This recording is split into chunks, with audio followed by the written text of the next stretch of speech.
Hi everyone, I'm Guy Hollander. I'm the CEO and co-founder of TROPHiT. TROPHiT is a value-driven marketing technology, and I need my 4 minutes to tell you what it is and why the next big thing in the mobile ad tech space. What if I tell you mobile users will have the technology to exchange virtual items between different games? What if I tell you you can create a new marketplace for apps virtual items? What if I tell you you can promote your app differently by distributing your app's virtual items like freebies in real time?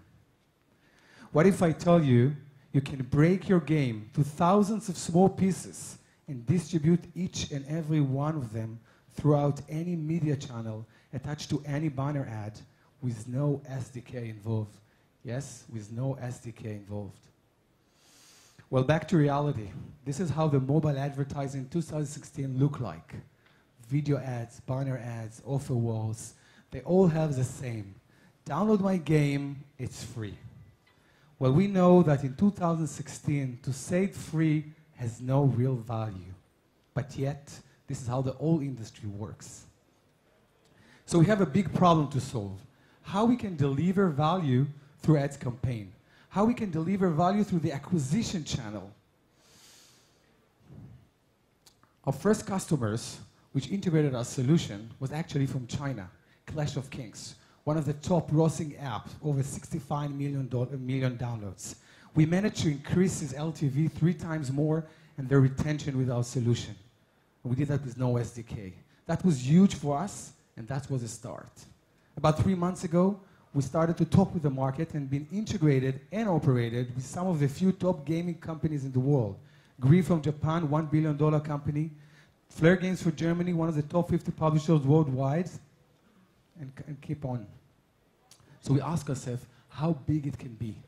What actually we can do with our technology when we can take every content out there, warp it, and make it kind of a marketable unit you can distribute. You see, in Candy Crush, Extra Life is a monetization solution. This is how they make money. With our technology, they can take the Extra Life and expand it to a marketing solution. So we went to King and asked them, how about letting your non-active users, and they have millions, exchange their virtual items, their 1 Extra Life in Candy Crush, to get a new magic sword in their new game? How about letting all your non-performing so well gaming, but a very paying user, let them recycle their virtual item leftovers to get something new? What if I tell you you can engage users with value and not visuals? And you can take some of our great customers' words. Thank you very much.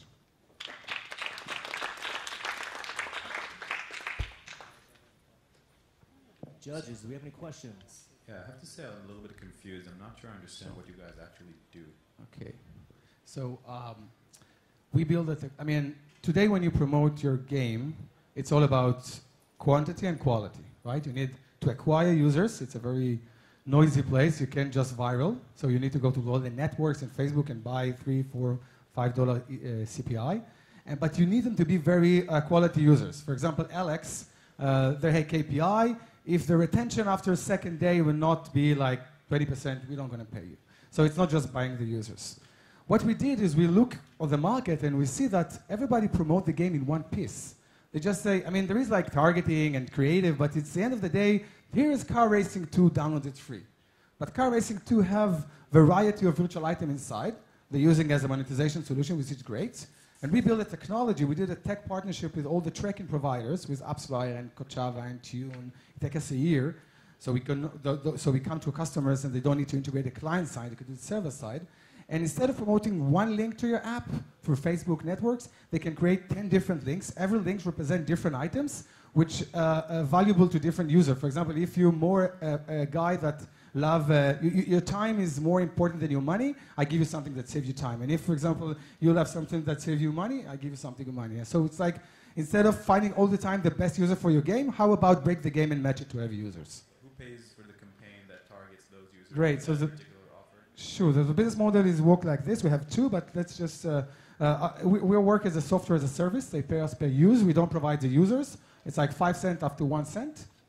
And it's automatically, it's a self-service. By the way, Gree from Japan, they integrated us inside War of Nation. They do everything by themselves.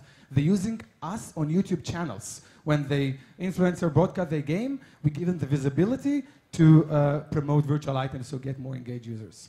Yeah. Got time for one more question. Any other questions?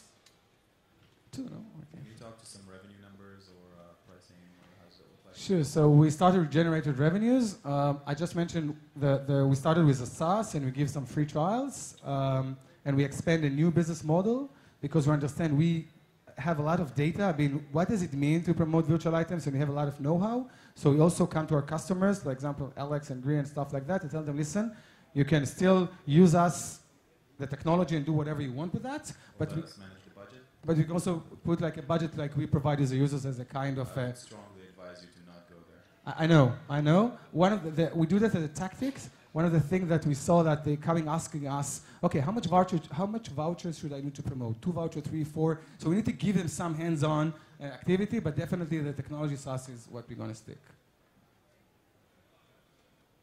All right, give it up for TROPHiT. All right, thanks. Thank you.